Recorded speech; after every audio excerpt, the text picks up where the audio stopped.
The Other Side by Jacqueline Woodson.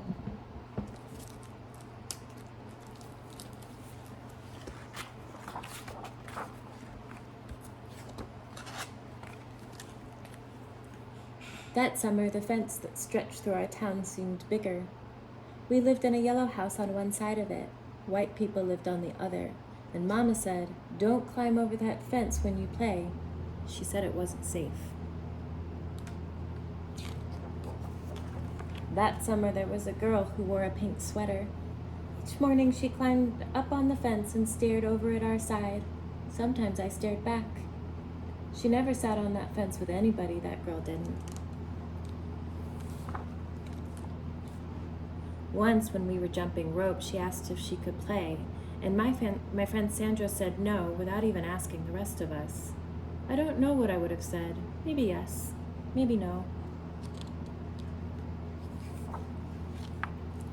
That summer, everyone and everything on the other side of that fence seemed far away.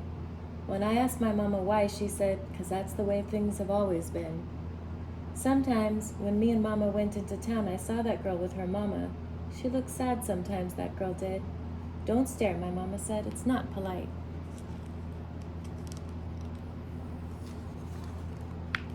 It rained a lot that summer. On rainy days, that girl sat on the fence in a raincoat. She let herself get all wet and acted like she didn't even care. Sometimes I saw her dancing around in puddles, splashing and laughing.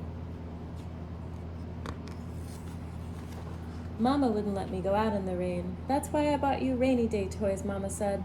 "You stay inside here where it's warm and safe and dry." But every time it rained, I looked for that girl, and I always found her somewhere near the fence. Someplace in the middle of the summer, the rain stopped. When I walked outside, the grass was damp and the sun was already high up in the sky. I stood there with my hands up in the air. I felt brave that day. I felt free. I got close to the fence and that girl asked my name. "Clover," I said. "My name's Annie," she said. "Annie Paul. I live over yonder," she said, "by where you see the laundry. That's my blouse hanging on the line." She smiled then. She had a pretty smile.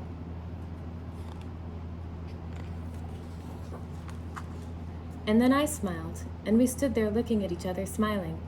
"It's nice up on this fence," Annie said. "You can see all over." I ran my hand along the fence. I reached up and touched the top of it.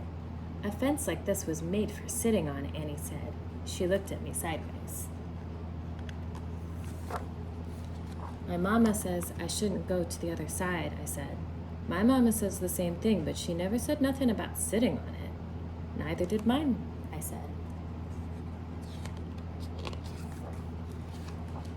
That summer, me and Annie sat together on that fence, and when Sandra and them looked at me funny, I just made believe I didn't care.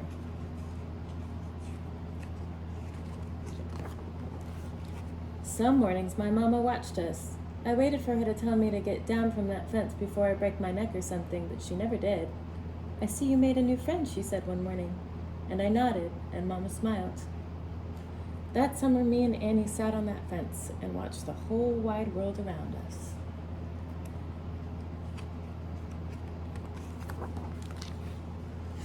One day, Sandra and them were jumping rope near the fence, and we asked if we could play.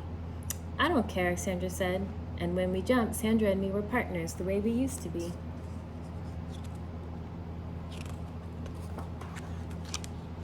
When we were too tired to jump anymore, we sat up on the fence, all of us, in a big, long line.